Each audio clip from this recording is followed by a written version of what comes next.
They all have one. That incredible fisherman's tale that just gets bigger and bigger and less believable with every telling. Mine's the escape artist kingfish that's apparently now the size of a dinghy. And look, you will struggle to believe tonight's tale too. Two mates and the most fearless 7-year-old boy you're likely to meet who head off for a day of fishing in the winter waters here in Queensland's Sunshine Coast. Now, what happens out there is the stuff of nightmares. A vanishing boat, a death, and then a series of little miracles. This is a fishing story, a survival story for the ages. That time, 3 Queenslanders took on the Pacific Ocean and won.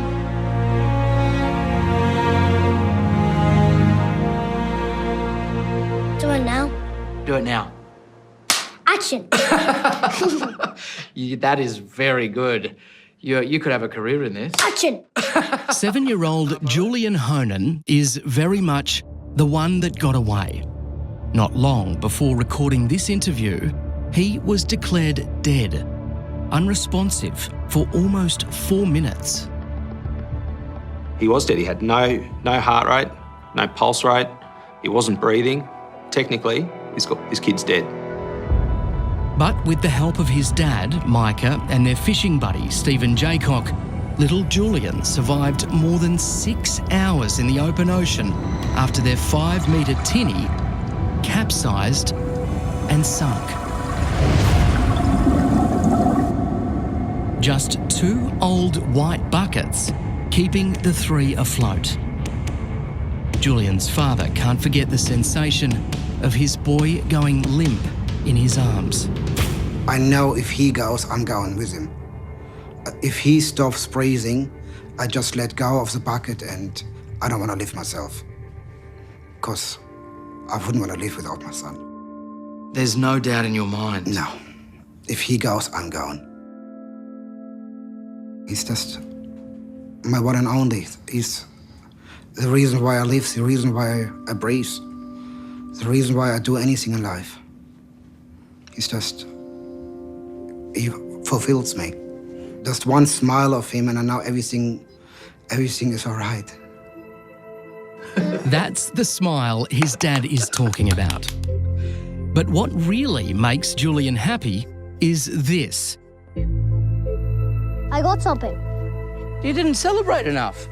I did! We're locked in a fierce fishing contest. Julian gets 10 points for every brim.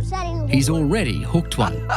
You're a regular Rex Hunt. What's going on? What have you got on there, Moby? Oh, brim! Oh, second brim, yes. What's 10 plus 10? 10 plus 10 is 20, mate. So that makes you well and truly in the lead. The way you executed that catch, hey, well done. High five. Yes. You get excited. You get excited when the fish takes off, don't you? You can't it'll get hooked in the mouth. Who was the supreme fisherman? Me. Yeah. Oh, you? You just beat me. Only just. It was good. Oh. Julian is the most lovable child that you'd ever meet. Everyone loves my son. Every time you see him, he's always, clapping and just so happy to see you. He's the joy of life. Julian's mum, Susan, remembers him having a fishing rod in his hand long before his first birthday. He'd even practice at home how to throw it like a little baby, like little kid just being able to walk. Yeah, and he was always into his fishing. You're almost trying to tell me he could fish before he could walk. Yes. I know I will be a lead. I just love catching fish. It's as simple as that, right? It's just so fun. And it was a fishing adventure that Julian, his dad Micah, and their mate Stephen set out on June 8 this year.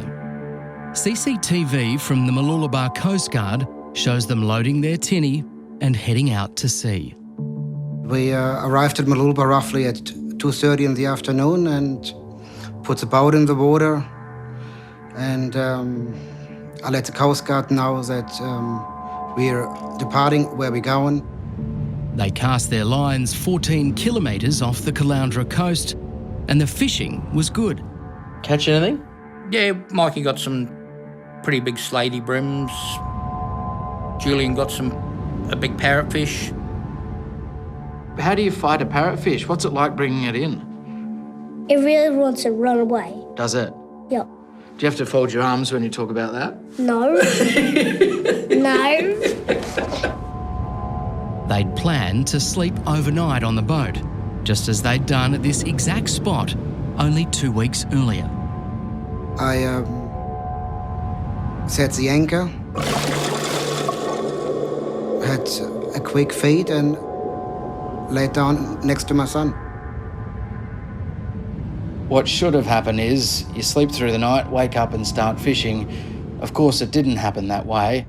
What did happen? I just woke up because my feet were wet. While they slept, the anchor rope had tangled around the outboard's propeller, causing the rear of the tinny to be dragged underwater. The boat was filling up fast. So I just quickly got up, woke up Stephen. I reckon I even kicked him or something. I couldn't believe what I'm seeing. And then you opened your eyes, and what did you see? Half of water coming in. What, the boat was filled half up with water? No, a little bit touched me. On your feet? Yes. I woke to him screaming, looked around, and there was probably 30 centimetres of water all over the floor of the boat. I just grabbed the radio and called Coast Guard on Channel 16. Coast Guard Maluba, security. They had life vests, flares, even an emergency beacon stored in a tub on board. And that tub should have floated, but the boat just instantly rolled, pitched and rolled. Everything's got trapped up in the bow of the boat. Stephen is thrown clear. The boat sunk all within seconds. But for an agonising 10 seconds, Micah and his son are trapped beneath the canopy, going down with the boat in the screaming darkness of the Pacific Ocean. They got trapped up under the vinyl awning of the boat. They were down a fair way. They come up with a big cast there, and they both basically tried to climb onto my back, and they were pulling me under. They were really freaking out. They said, "We're right, we're all alive, we're above water." Alive, but far from all right. Stephen weighs more than 200 kilograms, a large man and a below-average swimmer. And 7-year-old Julian is hardly able to keep his head above the choppy water. But then they spot 2 buckets that have floated to the surface. Turned upside down and filled with air, the buckets become life-saving flotation devices. Julian calmed me down and said, "It will be all right, Dad." He actually pointed towards Caloundra and said, "Oh, we just have to swim that way, Dad." Where were you holding on to Dad? Here? Just holding on to his neck? Yes, and the bucket. Thank goodness for that bucket, right? I squeezed on the bucket really hard. You squeezed on the bucket hard? Yes, I'm not losing it.